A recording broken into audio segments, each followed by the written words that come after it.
नमस्कार। आज हम कक्षा 10 से हिंदी व्याकरण में रस के भेद पढ़ेंगे। पिछली वीडियो में हमने रस की परिभाषा और रस के अंगों के बारे में पढ़ा था। तो आज हम इस वीडियो में रस के भेद पढ़ेंगे। रस के 11 भेद होते हैं।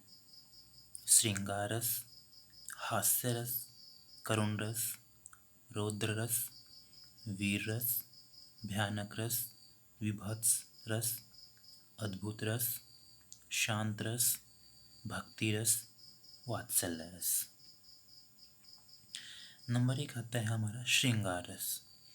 श्रृंगार रस का आधार नर नारी का पारस्परिक आकर्षण है, जिसे काव्य शास्त्र में रति कहा जाता है। रति भाव को बढ़ाने वाले तत्वों को श्रृंगार कहते हैं।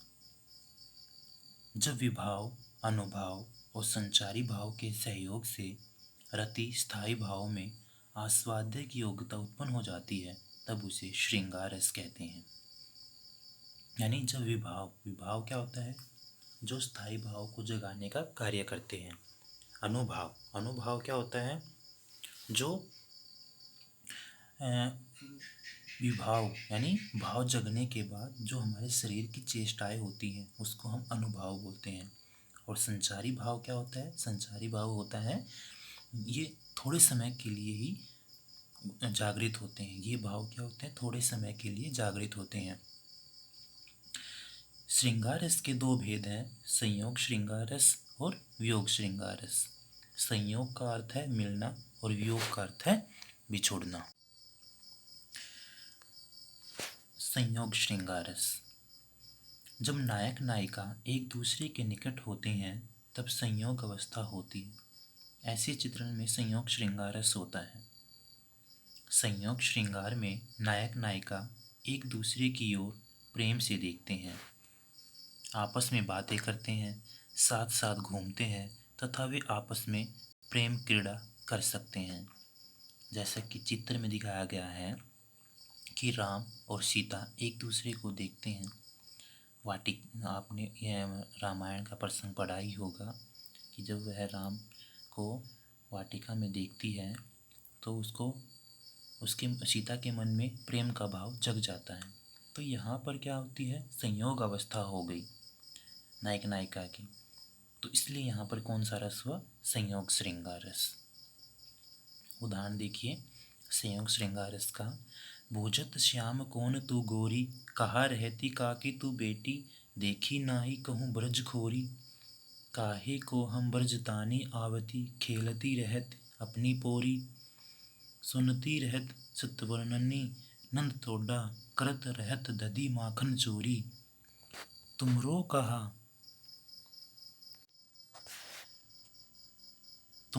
कहा चोरी हम लेही, खेलन चलो संग मिली जोरी, सूरदास प्रभु रसिक शिरोमणि, बातन भुरई राधिका भूरी। कि भोजत श्याम कौन तो गोरी, कि श्याम श्री कृष्ण राधा से पूछते हैं कि हे गोरी तुम कौन हो? कहाँ रहती काकी तू बेटी, हे काके की बेटी तुम कहाँ रहती हो? देखी नाही कहूँ ब्रज खोरी, कि पहले तो कहीं यहाँ पर ब्रज की गलियों में तुझे नहीं देखा।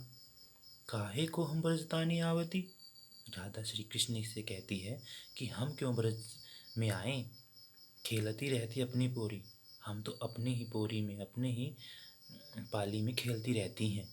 सुनती रहती सतवर्णनी, नंद तोड़ा करत रहत दधी माखन चोरी, कि हमने सुना है कि नंद का लड़का, उस नंद के बेटे के बारे में हमने बहुत कुछ सुना है। करत रहत दधी माखन चोरी, कि वह दूध और माखन की चोरी करता रहता है। तुमरो कहा चोरी हम ले ही, खेला न चलो संग मिली जोरी। श्री कृष्ण राधा से कहते कि हमने तुम्हारा क्या चुरा लिया, खेलने चलो संग मिली जोरी, चलो हम मिलजुल कर खेलते हैं। सूरदास प्रभु रसिक शिरोमणि, बातन भुरई राधिका भूरी। सूरदास जी कहते हैं कि प्रभु श्री कृष्ण रसिक शिरोमणि अर्थात श्री कृष्ण ने राधा को, भोली भाली राधा को अपनी बातों में फंसा लिया। इस उदाहरण का स्पष्टीकरण देखिए स्थाई भाव। स्थाई भाव क्या है? संयोग श्रृंगार रस का स्थाई भाव है रति, यानी राधा और कृष्ण का पारस्परिक आकर्षण। आलंबन विभाव क्या होगा? राधा और कृष्ण होगा। उद्दीपन विभाव क्या होगा? राधा का सौंदर्य। अनुभाव देखना, वार्तालाप, कटाक्ष आदि। संचारी भाव हर्ष, उत्सुकता आदि। इन सभी के संयोग से स्थायी भाव रति पुष्ट होकर संयोग श्रृंगार रस रूप में परिणत हुआ है। चलिए अब आता है हमारा वियोग श्रृंगार रस। जहाँ नायक नायिका एक दूसरे से अलग या दूर हो जाते हैं, ऐसे चित्रांकन को वियोग श्रृंगार कहते हैं। वियोग श्रृंगार के तीन भेद हैं: पूर्वराग, मान, परवास। पूर्वराग। पूर्वराग क्या होता है? पूर्वराग होता है जब नायक या नायिका ने बिना देखे, बिना मिले, केवल उसके चित्र को देखकर या उसके बारे में सुनकर जो प्रेम उत्पन्न होता है उसको पूर्व राग वियोग श्रृंगार कहते हैं। मान क्या होता है? मान होता है जब नायक नायिका का एक दूसरे के साथ झगड़ा हो जाता है और अहम के कारण नायक रूठने का अभिनय करता है, रूठने का नाटक करता है, तो वह मान होता है। परवास। परवास होता है संयोग अवस्था के बाद, यानी जब नायक नायिका आपस में मिल जाते हैं, मिलने के बाद जब नायक या नायिका विदेश जाने की तैयारी करते हैं, यानी प्रवास की तैयारी करते हैं, तो वहाँ पर उस स्थिति को क्या कहते हैं? प्रवास कहते हैं। उदाहरण देखिए, मधुवन तुम कत रहत हरे, विरह वियोग स्थान सुंदर के ठाडे क्यों न जरे। कि अरे मधुबन, यहाँ पर राधा मधुबन से कहती है, अरे मधुबन तुम हरे भरे क्यों हो, तुम श्री कृष्ण के वियोग में खड़े खड़े जल क्यों नहीं गए। तो यहाँ पर राधा के विरह व्यथा का वर्णन किया गया है कि विरह के समय उसको कुछ भी अच्छा नहीं लगता। मधुवन में फूल खिले हुए हैं, हरा भरा है, लेकिन फिर भी उसको अच्छा नहीं लगता। स्थाई भाव रति। आलंबन विभाव राधा के द्वारा कृष्ण को याद करना। उद्दीपन विभाव मधुबन की सुंदर वाटिका। अनुभाव व्यथापूर्ण संवाद, विरही भंगिमा, आक्रोश भरा प्रलाप। संचारी भाव उग्रता, चिंता, मोह, विषाद। इन सभी से स्थायी भाव रति पुष्ट होकर वियोग श्रृंगारस के रूप में परिणत हुआ है। यानी आलंबन विभाव क्या है? राधा के द्वारा कृष्ण को याद करना। उद्दीपन विभाव क्या है? मधुबन की सुंदर वाटिका। यानी उद्दीपन क्या होता है? भाव में तीव्रता ला देना। जो सुंदर वाटिका है उसके जो विरह व्यथा है उसको और तेज कर रहा है। अनुभाव क्या? व्यथापूर्ण संवाद, यानी दुखीपूर्ण आपस में बात कर रहे हैं। विरही भंगिमा है। आक्रोश भरा प्रलाप है, यानी गुस्से से भरा प्रलाप है। तो इसी को हम बोलते हैं वियोग श्रृंगार रस। चलिए आगे है हमारा हास्य रस। जहाँ किसी वस्तु या व्यक्ति के विकृत रूप, वेशभूषा, विभिन्न प्रकार की चेष्टाएं देखकर जब पाठक, श्रोता या दर्शक के मन में हास्य का भाव जागता है, तो उसे हास्य रस कहते हैं। उदाहरण देखिए, चना बनावे घासी राम, जिनकी झोली में दुकान।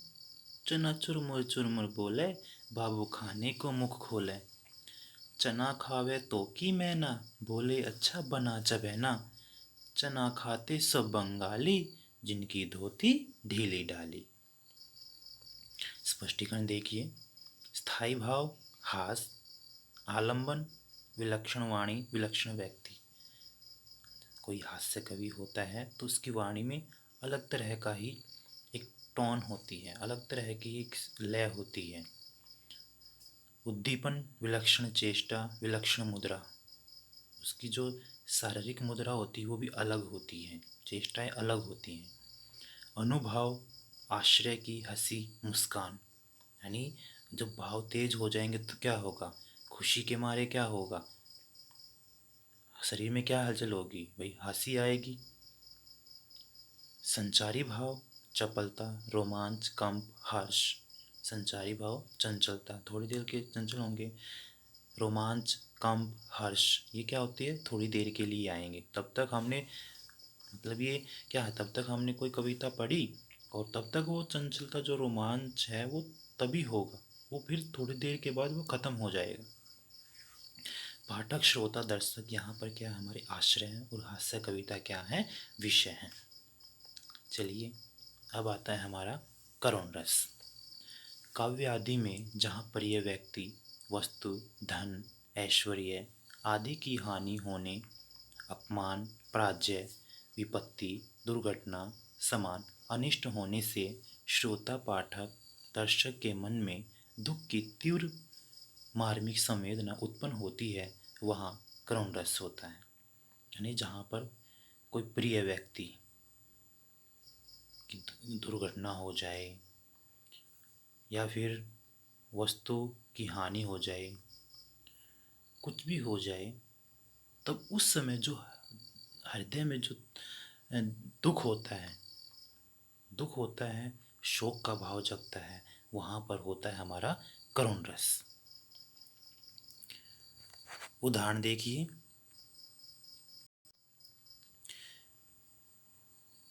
मेरे हृदय के हर्ष हा,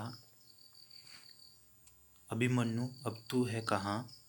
दीर्घ खोल कर बेटा तनिक तो देख हम सबको यहाँ, माना खड़े हैं पास तेरे तू यहीं पर है पड़ा, निज गुरुजनों के मान का तो ध्यान था तुझको बड़ा। कि यह पंक्तियाँ द्रौपदी के द्वारा कही गई हैं। जब अभिमन्यु महाभारत की में मारा जाता है, तब द्रौपदी बड़ी ही दुखी होती है और कहती है, हे मेरे हृदय के हर्ष, हाँ, मेरे हृदय को खुशी देने वाले अभिमन्यु अब तो कहाँ हैं? दीर्घ खोल कर बेटा तनिक तो देख हम सबको यहाँ। कि हे बेटा, अपने आँखों को खोल कर जरा देख तो, हम सब तुम्हारे पास ही खड़े हैं, माना खड़े हैं पास तेरे तू यहीं पर है पड़ा। माना खड़े हैं तुम्हारे पास तू यहीं पर पड़ा है, निज गुरुजनों का मान का तो ध्यान था तुझको बड़ा। कि निज गुरुजनों, अपने गुरुजनों के का तो तुझे मान था, उनका ही ध्यान करके तू खड़ा हो जा। स्पष्टीकरण देखिए, स्थायी भाव होता है शोक, आलंबन अभिमन्यु, उद्दीपन मृत शरीर, अनुभाव आंखें खोलने को कहना, गुरुजनों के प्रति आदर भाव, संचारी भाव दैन्य, विषाद, उन्माद। यहाँ द्रौपदी आश्रय है और अभिमन्यु क्या है? विषय है। आगे देखिए, अब आता है हमारा रौद्र रस। किसी शत्रु, विपक्षी, अहितकारी, बुरा चाहने वाले अथवा उद्दंड लोगों की चेष्टाओं और कार्यों को देखकर अपने अपमान, अहित, निंदा, अवहेलना अथवा अपकार का जो भाव मन में जागता है, वही पुष्ट होकर रौद्र रस का रूप धारण कर लेता है। रौद्र रस का स्थायी भाव क्रोध होता है। मतलब जो शत्रु होता है, अगर हमारा कोई शत्रु है, वह हमें कोई कुछ भला बुरा कह देता है, हमारा अपमान कर देता है, हमारी कहीं पर निंदा कर देता है, हमारा अपकार कर देता, तो हमारे मन में जो भाव जगेगा, तो वहाँ पर जो क्रोध आएगा, तो वहाँ पर होता है हमारा रौद्र रस होता है। कोई उद्दंड लोग, जो मान लीजिए कोई मूर्ख व्यक्ति है, कोई ऐसी चेष्टाएं कर रहा है जिससे जो हमें अच्छा नहीं लग रहा है, तो तब भी हमारे मन में क्या आएगा? क्रोध आएगा। तो उस समय भी क्या होता है? वहाँ पर रौद्र रस होता है। उदाहरण देखिए, अरे ओ दुशासन निर्लज्ज, देख तू नारी का भी क्रोध, किसे कहते उसका अपमान, करा दूंगी मैं उसका बोध। कि यह पंक्तियाँ द्रौपदी के द्वारा दुशासन को कही गई हैं। महाभारत के युद्ध में जब कौरवों और पांडवों के बीच में युद्ध खेला गया, तो उस समय पांडव अपना सब कुछ हार गए थे, यहाँ तक कि वो द्रौपदी को भी हार गए थे। तो दुशासन ने दुशासन द्रौपदी को सभा में लाने के लिए गए।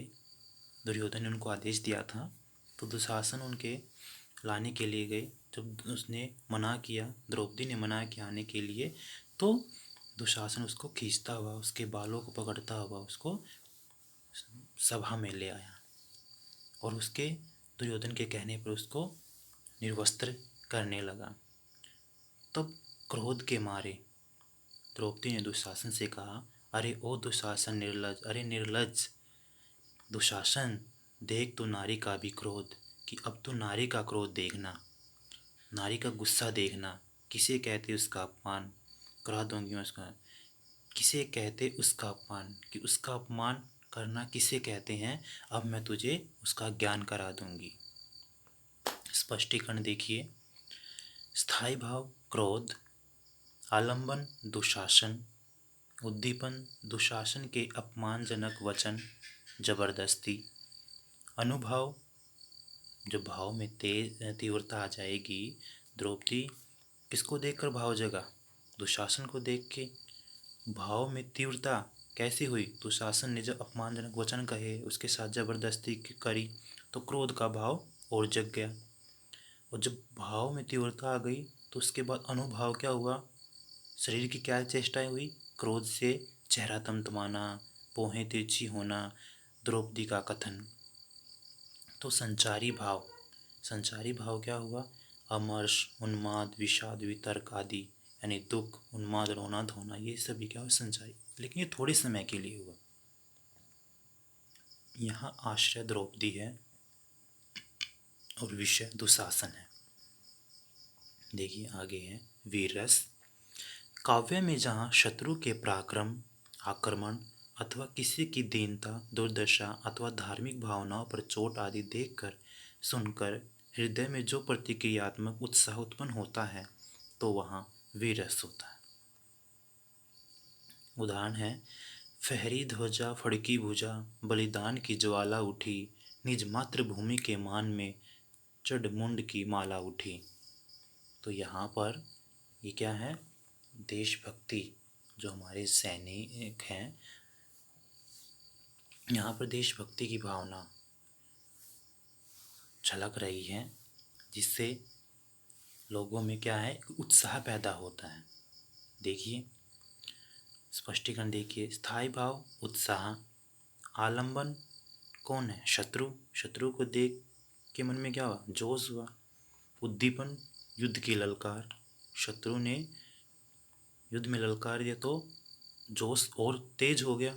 अनुभाव क्या, भुजा फड़कना, बलिदान की भावना आना, मन में क्या हो, बलिदान की भावना आ जाए। कहते हैं ना कि चाहे अब कुछ हो जाए, हम इसका खात्मा ही कर देंगे। संचारी भाव गर्व, हर्ष, उग्रता, उत्सुकता आदि। तो ये क्या होते हैं, हमारे संचारी भाव। इन सभी के संयोग से स्थायी भाव उत्साह परिपुष्ट होकर वीररस के रूप में परिणत हुआ है। यहाँ देशभक्त वीर पुरुष आश्रय है और विषय है शत्रु। आगे देखिए, अब आता है हमारा भयानक रस। किसी डरावनी वस्तु या व्यक्ति को देखने से, किसी अपराध का दंड मिलने के उपाय से मन में जो व्याकुलता उत्पन्न होती है, वही भय है। भय का भाव जब विभाववादी द्वारा जागृत होकर, अनुभाव द्वारा व्यक्त होकर तथा संचारियों द्वारा पुष्ट होकर सामने आता है, तो वह भयानक रस में बदल जाता है। यानी भय का भाव जब विभाववादी द्वारा जागृत होकर, विभाव का क्या काम होता है, भाव जगाना। अनुभाव द्वारा व्यक्त होकर, अनुभाव क्या होता है, शरीर की चेष्टाएं द्वारा व्यक्त हो जाएगा, संचारी द्वारा पुष्ट होकर सामने आता तो वह भयानक रस में बदल जाता है। जैसे उदाहरण है, एक और अजगरी लखी एक और मरिगराए, वकल बटोही बीच ही परियो मूर्छा खाए। कि एक और तो अजगर है, एक और मृगराय यानी शेर है, सिंह है, वकल बटोही बीच ही परियो मूर्छा खाए, यानी जो पथिक है वह उनको देखकर मूर्छित हो जाता है।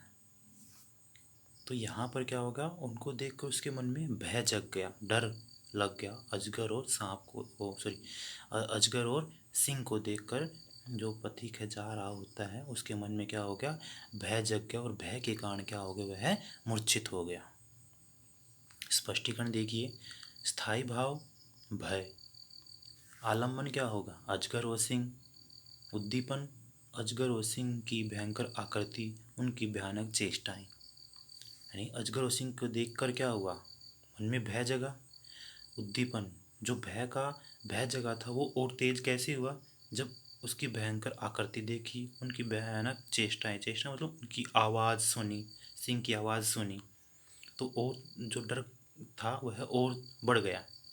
अनुभव, अनुभव पथिक का कांपना, पसीना आना, मूर्छित होना आदि।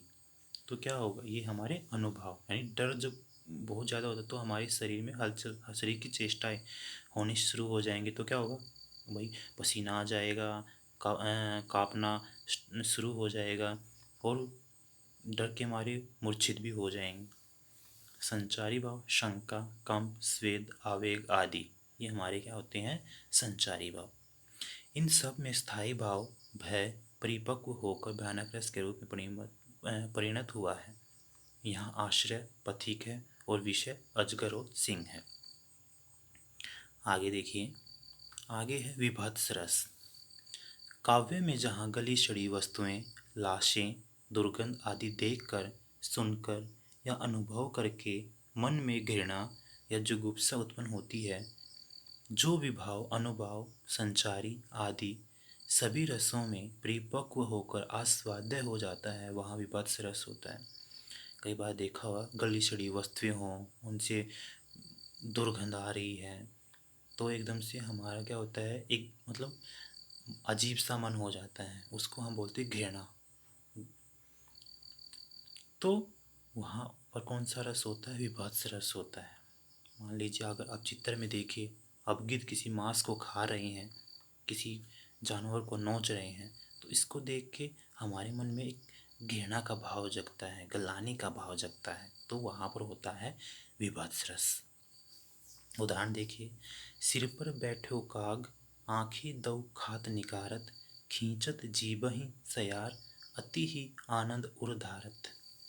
यानी कोई मृत शरीर है, उसके सिर पर काग बैठा हुआ है, काग यानी कौवा बैठा हुआ है, आँखें दो खात निकारत, और वह उसकी दोनों आँखों को निकाल कर खा रहा है। खींचत जीभ ही सयार, और जो सयार है, गीदड़ है, तो वो क्या है, उसकी जीभ को खींच रहा है।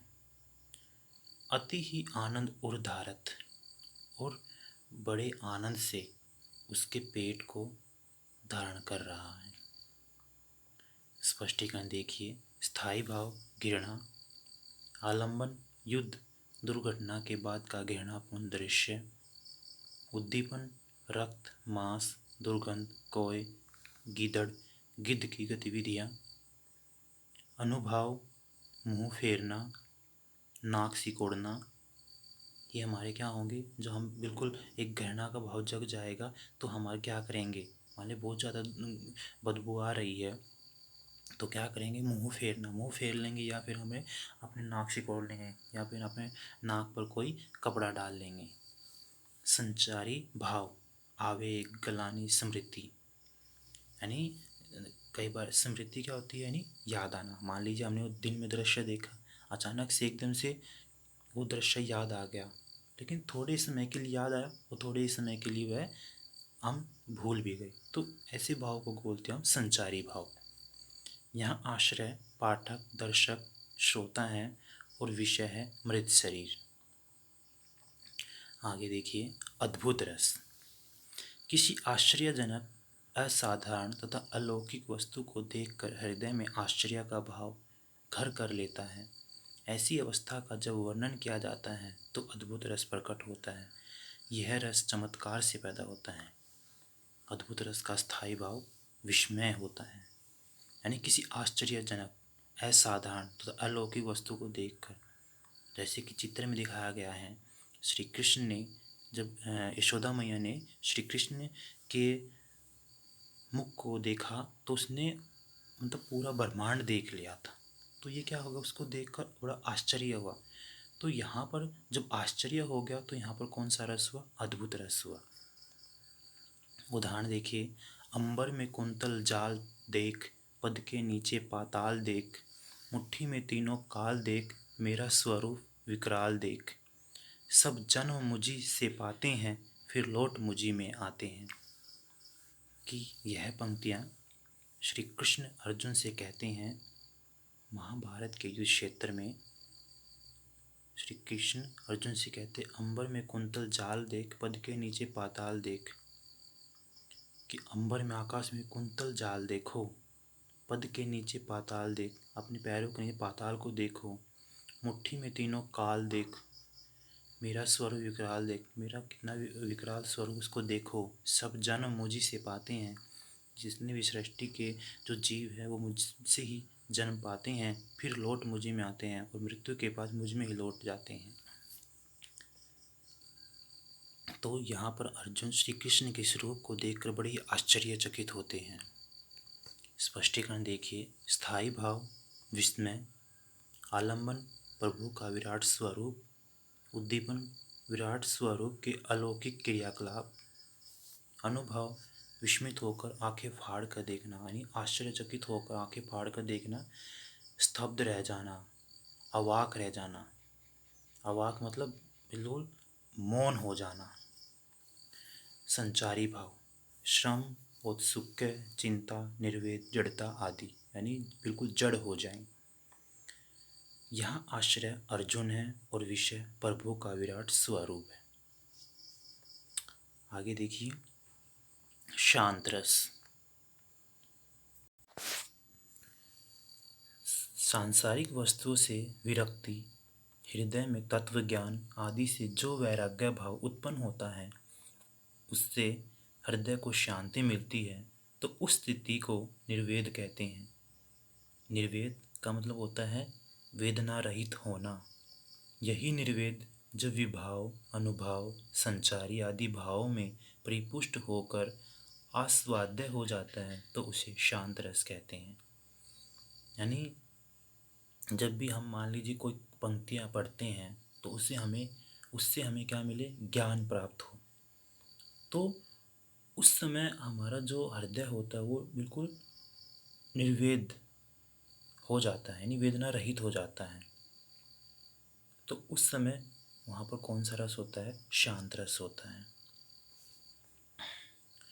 उदाहरण देखिए, गुरु गोविंद तो एक है दूजा यह आकार, आपा मेटी जीवित मरे तो पावे करतार।